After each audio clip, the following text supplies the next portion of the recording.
Hello everyone, I'm back with more Bots 2 and I have something very cool to show you. So in a 2D physics game, there's a lot of things you can do, but one thing I identified that was missing was the third dimension. It's very rudimentary right now, but I think it'll be very easy to improve and the results will look awesome. So if you couldn't tell, I'm going to use this to make a 3D gun, and then combined with my previous video, the the two-dimensional crosshair, I can make a kind of shoot. I can make a gun shooting alley. I don't know what they're called because we don't have guns in New Zealand. Here is it without colors. It's not that hard to make really. It's just got a lot of parts, but all of the parts are pretty much identical. So you can see the two slider things. Those are to keep the barrel aligned so it doesn't twist and jiggle. Okay, so here's a stripped down version of how it works. Um, you can drag that, and if you can't tell, here's an even simpler version. So the space between each one and the next one is the same as the next one and another one next to it. When I combine two of them here, it means that this rectangle and all the ones connected to the rest of the dots will stay upright. So there are certain limitations. The biggest one is concerning the angle these shapes can rotate. So it can go like that, but it can't go any further. And then likewise, it can go that far, but it can't point straight away from you. There might be a way to do that, but it's not necessary for my purposes. I might investigate that later. Also, the size of these rectangles running down the middle cannot change. So I cannot simulate a shape going further away from you and getting smaller as it proceeds into the distance. So to counter that,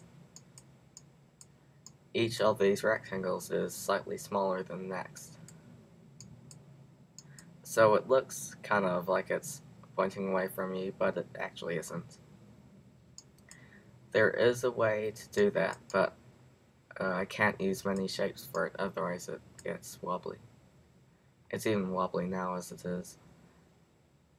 I actually had this idea about 2 years ago. No, not two, maybe 1 year ago. My intention was to make the 2D silhouette of a 3D head, and you would be able to rotate it. But I realized that it wouldn't be easily visible because it's a silhouette.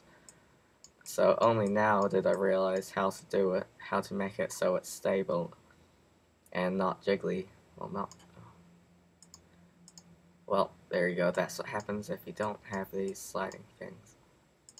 Usually I would, before I would have used a spring kind of system, but then I invented this,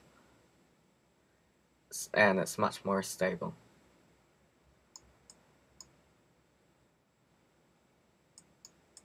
So it's actually really easy to make. All you do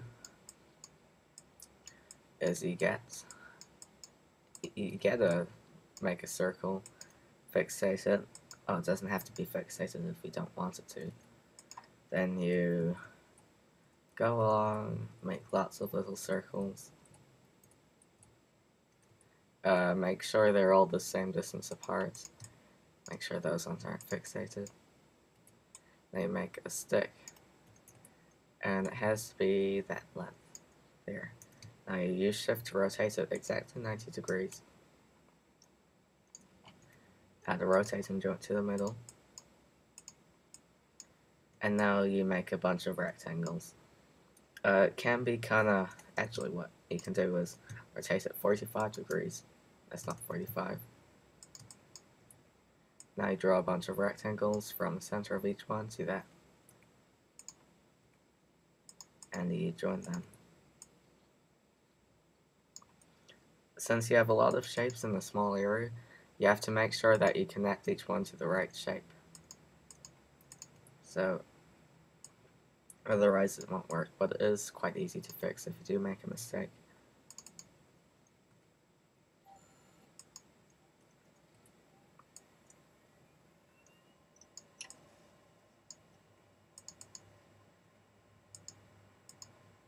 Okay, so now you make sliding joints from your base. Oh, that's not a sliding joint. To each circle.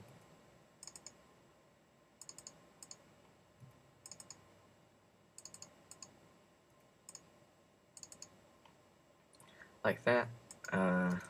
Rotate it anyway. It helps if you use the shift function because then you don't mess it up and you can undo any rotation you make. So, something has not worked. As I said, it's very easy to connect parts of the wrong shape.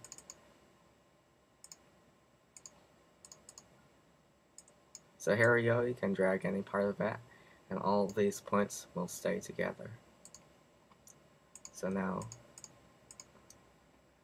I will bring these to the front, make all of these invisible.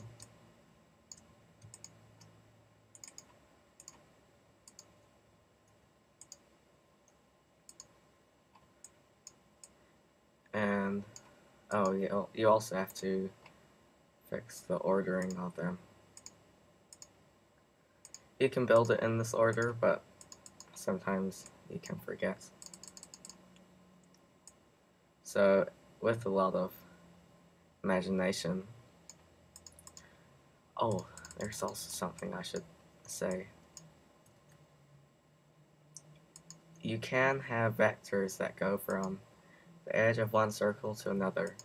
So, that's actually pretty bad. There.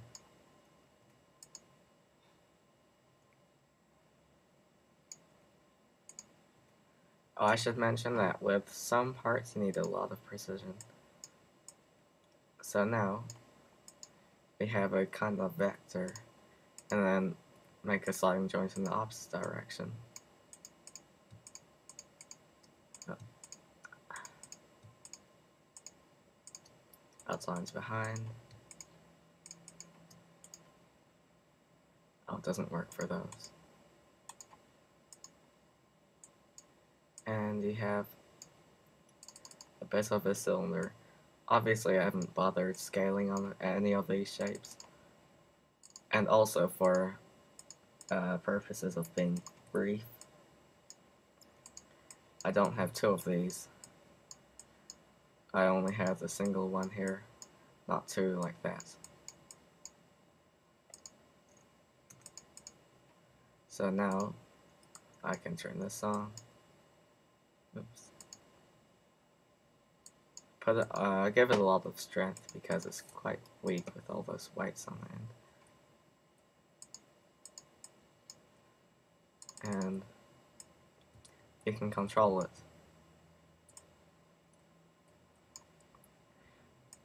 It doesn't look very realistic, but you can see here that it does work, and it does look like a 3D object. The next step would be adding, smoothing out the corners of this, because at the moment it is actually just it's just a series of 2D sprites in a 3D environment. And it doesn't look that smooth. And if I turn outlines off, it looks a bit worse. So the best thing to do is keep outlines on, and then you can kind of see the corners here, and you can see how dense parts are. So you can see that's almost horizontal, and now that's almost vertical there. And it just makes it look more realistic. So next video, I'll build a working gun and get back to you. Thanks for watching.